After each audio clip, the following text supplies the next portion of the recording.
बिस्मिल्लाहिर्रहमानिर्रहीम। My name is rice Ahmad. इस video में मैं आपको बताऊंगा कि वो ऐसी कौन सी रीज़न है जो आपकी नेशनल इनकम को इंक्रीज़ नहीं होने देती। दोबारा शुरू करो। बिस्मिल्लाहिर्रहमानिर्रहीम। My name is rice Ahmad. आज की इस वीडियो में मैं आपको बताऊंगा कि नेशनल इनकम ऐसे कौन से फैक्टर्स हैं जो पाकिस्तान में नेशनल इनकम को इंक्रीज़ नहीं होने देते। बिस्मिल्लाहिर्रहमानिर्रहीम। इकोनॉमिक्स पोर्टल से बिस्मिल्लाहिर्रहमानिर्रहीम। मैं इकनॉमिक्स पोर्टल से रईस अहमद आपकी खिदमत में हाजिर हूँ। आज की इस वीडियो का मेरा मकसद है आपको बताना ऐसे कौन कौन से वो वजूहत हैं जो आपकी नेशनल इनकम को इंक्रीज़ नहीं होने देते। ईद उल अज़हा अभी रिसेंटली गुजरी है, ये मोटरसाइकिल भी गुजर लेने दें।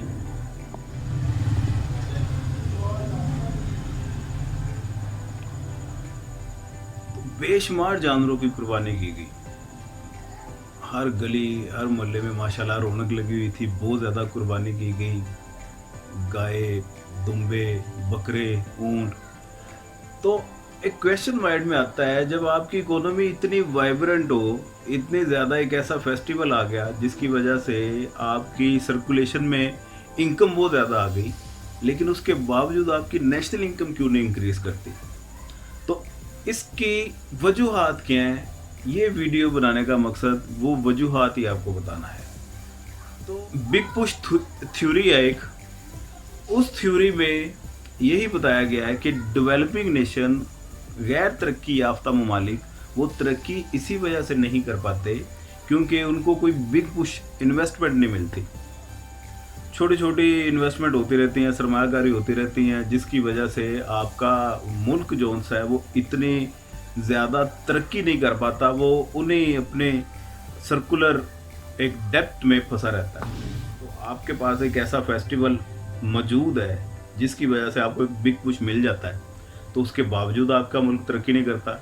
अब पाकिस्तान की अगर बात की जाए तो 200 बिलियन रुपीस का एस्टीमेट है जो इस ईद उल अज़हा पे रिसाइकल हुआ है आपका पैसा। जानवरों की मंडियां लगी गई, उनकी सेल परचेज हैं और कसाईयों को कुर्बानी के लिए पैसे दिए गए, तो ये सारा मिला के इसका ये एस्टीमेट बनता है 200 बिलियन रुपीस का। उसके बावजूद आपकी नेशनल इनकम इंक्रीज़ नहीं करती। उसकी 3 बुनियादी वजूहत हैं। सबसे पहले तो आपकी इकोनॉमी के 3 मेन शोबे होते हैं, एग्रीकल्चर सेक्टर, दूसरा मैन्युफैक्चरिंग सेक्टर और तीसरा है सर्विस सेक्टर। पाकिस्तान में गुज़िश्ता चंद सालों से सर्विस सेक्टर इंक्रीज़ होते होते वो इतना इंक्रीज़ कर गया कि इस वक्त 62% होल्ड सर्विस सेक्टर का है, 19% आपका एग्रीकल्चर सेक्टर है और 20% आपका मैन्युफैक्चरिंग सेक्टर है। 62% सर्विस सेक्टर है, जबकि जो आपके 2 बुनियादी सेक्टर हैं, एग्रीकल्चर सेक्टर और मैन्युफैक्चरिंग सेक्टर, वो सिर्फ 19% और 20% रिस्पेक्टिवली हैं। अब जॉब क्रिएशन होनी है इन्हीं 2 सेक्टर से, आपको फॉरेन एक्सचेंज, फॉरेन रेवेन्यू आना है इन्हीं 2 सेक्टर से, ट्रांसपोर्टेशन मैन्युफैक्चरिंग और एग्रीकल्चर सेक्टर से। आपकी एक्सपोर्ट होनी है इन्हीं 2 शोबों से होनी है, जॉब क्रिएशन होगी इन्हीं 2 शोबों से होगी। सुकरते सुकरते ये 2 शोबे इतने सुकर गए कि वो 19% पे रह गया और दूसरा 20% पे आ गया। जब ये इतने सुकर जाएंगे तो ना तो आपकी जॉब क्रिएशन होगी, ना ही आपकी एक्सपोर्ट्स होंगी और ना ही फॉरेन रेवेन्यू आप कलेक्ट कर पाएंगे। तो बेसिक मसला सबसे पहला ये है सर्विस सेक्टर का बहुत ज़्यादा फैल जाना और दूसरे शोबों का श्रिंक हो जाना। दूसरी वजह क्या है जो आपकी नेशनल इनकम इंक्रीज़ नहीं होती, वो है आपकी पैरेलल इकोनॉमी। अब आपकी पैरेलल इकोनॉमी आपके साथ साथ चलती आ रही है लास्ट 70 ईयर से। पैरेलल इकोनॉमी, ब्लैक इकोनॉमी या ग्रे इकोनॉमी, इनसे मुराद ऐसी मईशतें हैं जिनका कोई डॉक्यूमेंटेशन नहीं होती, जिनका कोई रिकॉर्ड नहीं होता, कोई लिखत परत नहीं है, कोई प्रूफ नहीं है तो पैसा कहाँ आ रहा है, कहाँ जा रहा है। तो हमारे साथ एक दूसरा जो मेन मसला वो पैरेलल इकोनॉमी का है।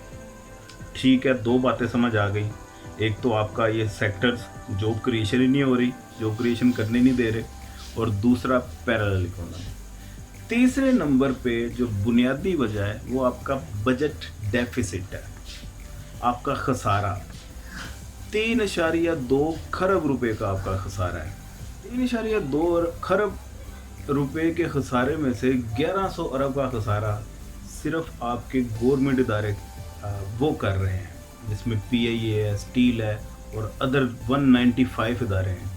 तो ये इतना ज़्यादा खसारा होना ये चाहिए कि खसारों को किस तरीके से ओवरकम किया जाए, कोई इस तरह की पॉलिसीज़ बनाई जाएं। आप बेशक आपकी इकोनॉमी जितनी भी वाइब्रेंट हो, अब खसारों को ओवरकम कैसे किया जा सकता है, गवर्नमेंट अपने एक्सपेंडिचर्स को रिड्यूस करे।